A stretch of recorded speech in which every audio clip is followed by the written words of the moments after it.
Welcome to Percolating Perspective, your podcast to examine and fall in love with American culture together while enjoying a cup of wonderfully black coffee. We have a very exciting episode this week. You do not want to miss it. I'm your host, Gordon Michael Porter. Please subscribe and hit the notification bell. Once you've done that, please leave us a 5-star review. In that review, please leave the name of your favorite coffee in your comment, and I'll sip it the very next podcast with a shout out to you for the recommendation and the review. Today on Percolating Perspective, we analyze the American wardrobe for the American male. But first, the most important part of the show.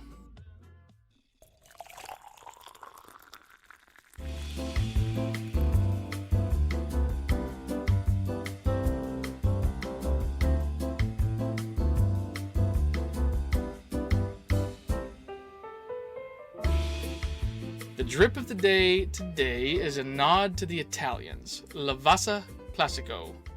This is one of my favorite coffees. In fact, I am going to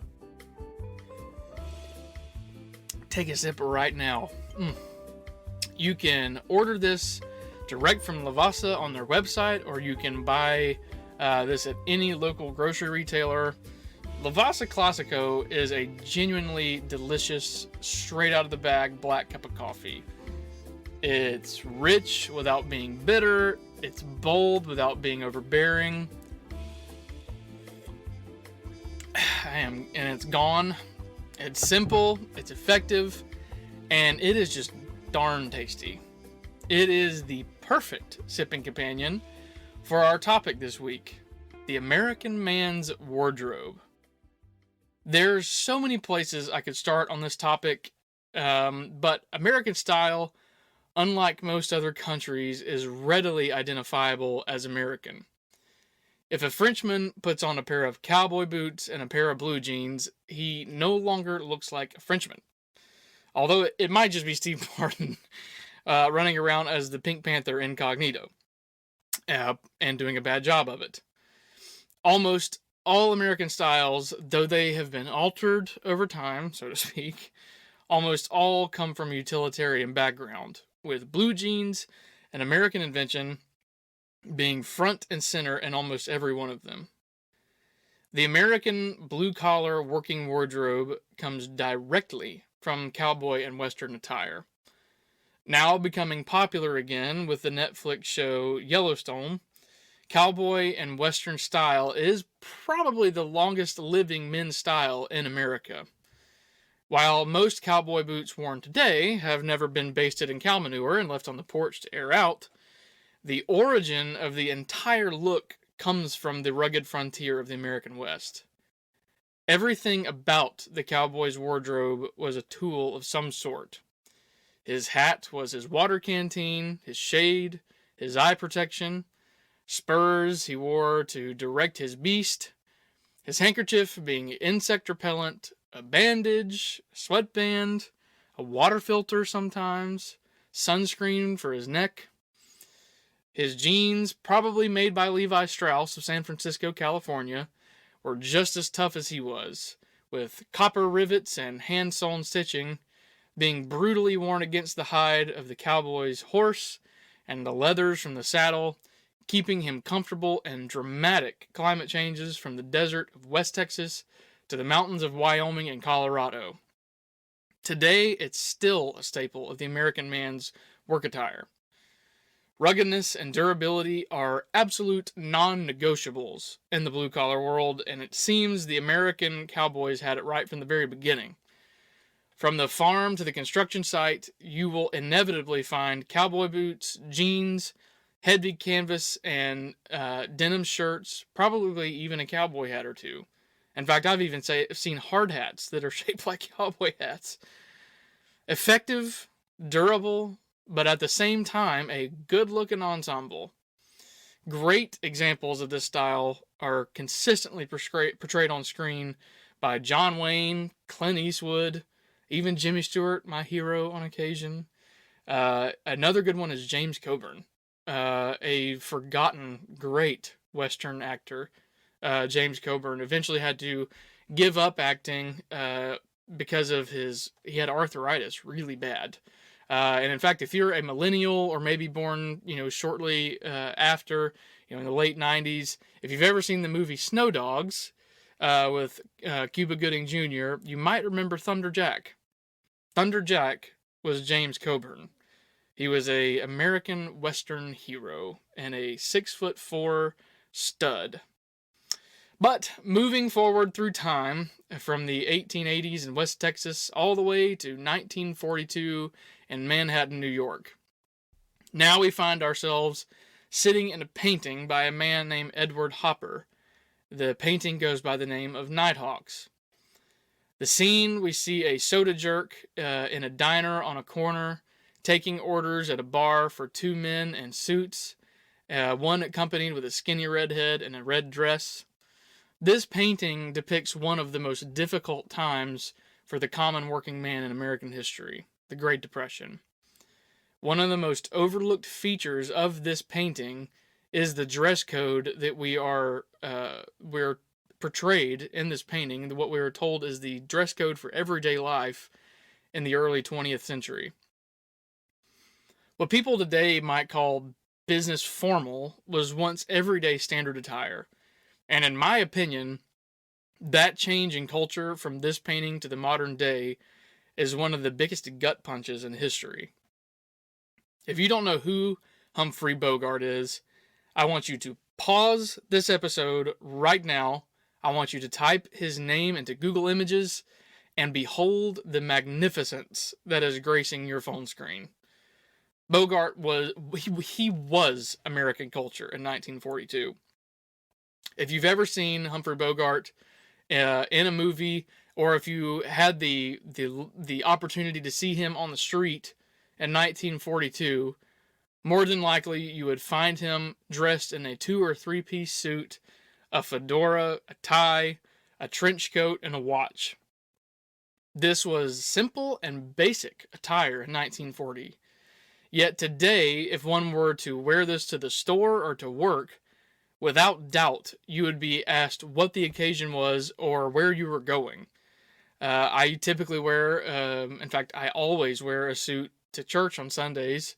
And without fail, if we go out to eat or go to the store or something after church, the clerk or the waitress, they always ask, why are you dressed up so nice?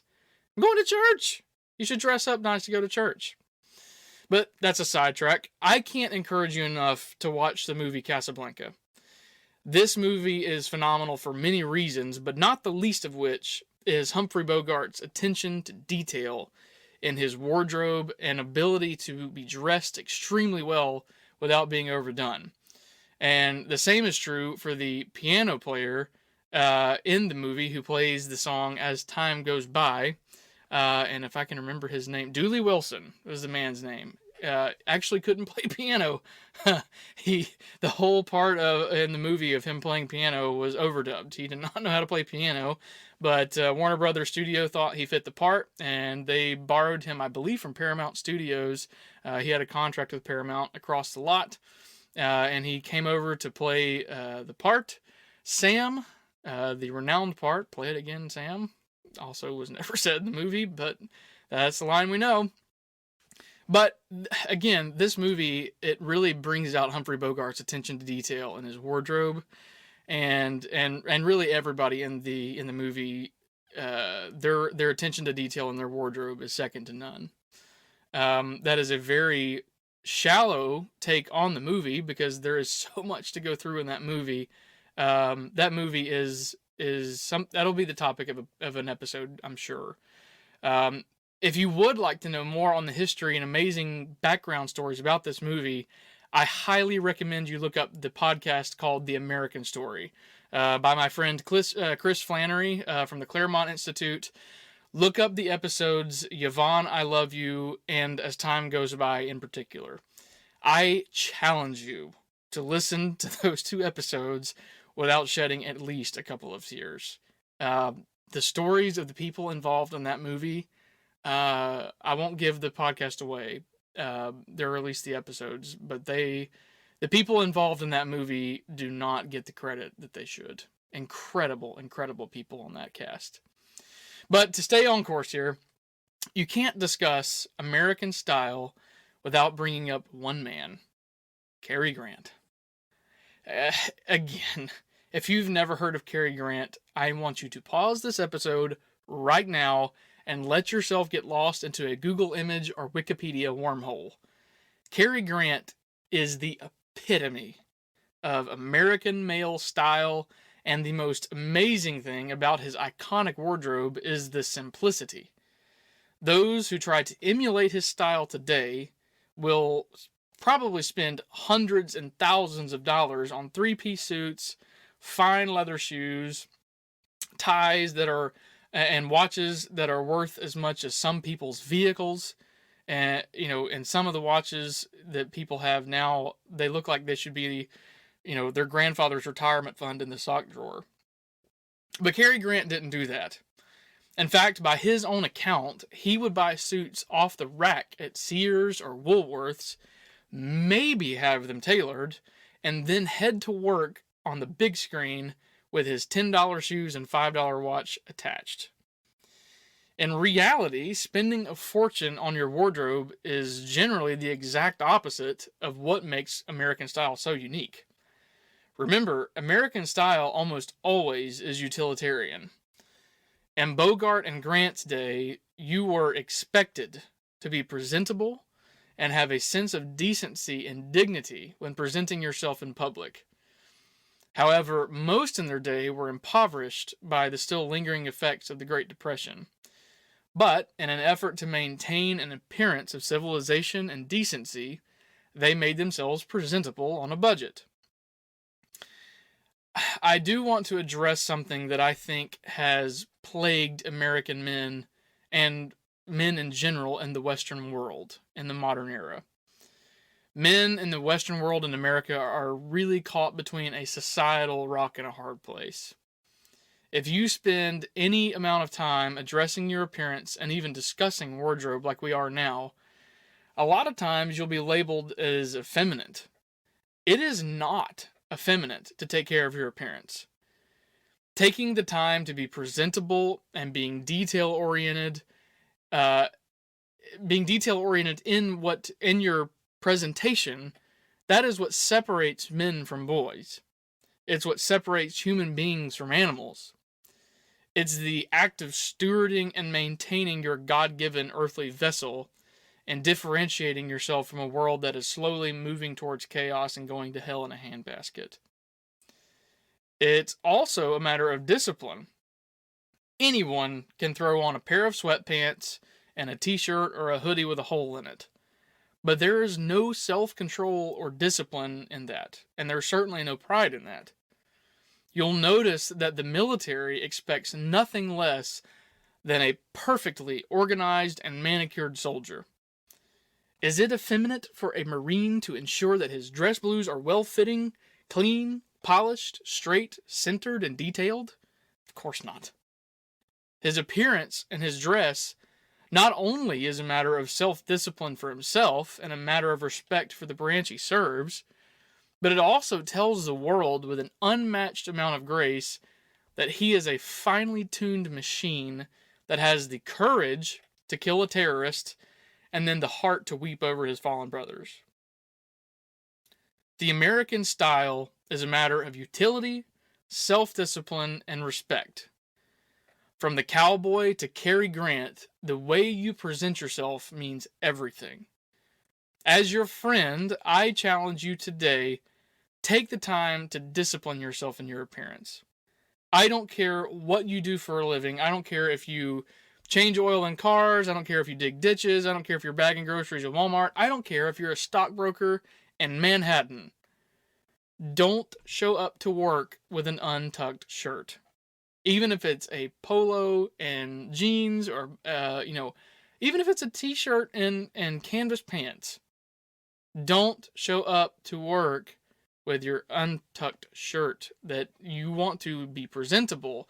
You want to walk in there like you own the place. And without doubt, your superiors will take notice. I promise you, they will take notice. And if you are in the right company, are in the right, organization, not only are they going to take notice and possibly, really take an interest in you, but it actually does something for you too. It gives you a sense of respect, it gives you a sense of decency, and I believe your work product will improve. If you are traveling on an airplane, for the love of all that is holy and decent, do not throw on a hoodie and sweatpants to travel on an airplane. I can't, you are, not to get on a hobby horse here, you paid $500 or more for this plane ticket to get in a seat and travel hundreds of miles an hour in one of the most amazing pieces of equipment the world has ever produced, and you were going to put on a pair of sweatpants and slippers to go in an airport where the entire world, literally the entire world, can see you. Why don't you go in there and own the place? Look good. I don't care if it's 6 o'clock in the morning. I don't care if it's 10 o'clock at night. When you go get on that airplane, you should look better than the stewardess. This whole topic, we're gonna spend some time on this in the future, but trim your nails, brush your teeth, please wear deodorant, put on a splash or two of aftershave or cologne. Always be looking for a reason to wear a nice pair of trousers and a button-up. Always be looking for a reason to dress above the rest. Again, we're going to do a few more episodes on this and really dive into American style for men. We're going to get together some interviews and talk to some men that really have some background in this area and have what I think is a good head on their shoulders when it comes to American style and just men's fashion in general. I think this is something that's really overlooked by our feministic society, and we are here to challenge that. I don't remember much about my great-grandfather, Earl Murphy, as he died when I was fairly young. But I do remember him wearing a bow tie and a button-up for dinner. I remember him as a clean, self-respecting man, not only because of the stories my grandmother and my father have told me about him, but just the memory of him taking the time to make himself presentable for something as routine as dinner. My own grandfather, Gordon, is this way also. A man of amazing moral standards and courage on one hand, but one of the things that most recognize him by is his desire to look good and to clean up for the occasion, whatever the occasion is. You should see him when he works on the septic tank. That's one tough-looking stinker. That one's for you, Pawpaw. America, I love you. It's time to get out of your spiritual depression, get out of the sweatpants, and get into a three-piece suit with a tie, polish your shoes, brush your hair, keep your beard trimmed or shaved. It's time to tell the world that you mean business. And it's time to tell the world that you demand respect and nothing less. And your wardrobe plays a huge part in that. And not just your wardrobe. You don't have to spend a ton of money and go to Men's Warehouse and drop a fortune. What you do have, put it on well. Again, something as simple as when you put your belt on, a huge pet peeve of mine. When you put your belt on, make sure that your belt buckle is aligned with your zipper. And if you're wearing a button up, make sure that your buttons, your belt buckle, and your zipper are all straight and in a line. That kind of attention to detail is what we're looking for. You do that, you start taking that kind of attention to detail in yourself, that will translate into your work, into your relationships, into your spiritual life, into your family life. You start taking attention, you start spending time and taking attention and putting attention into your wardrobe and into how you manicure yourself and take care of yourself, brush your hair. I like for my barber to give me a hard part. And the reason for that, it's easy and it looks really good. And I don't have to spend time trying to find my part, making sure that it's perfectly parted. It makes work easy on yourself. and you look really good, and you spend very little time doing it, but it's a detail thing. With that, until next week, I'm your fellow well-dressed American, Gordon Michael Porter. God bless, clean up, take care.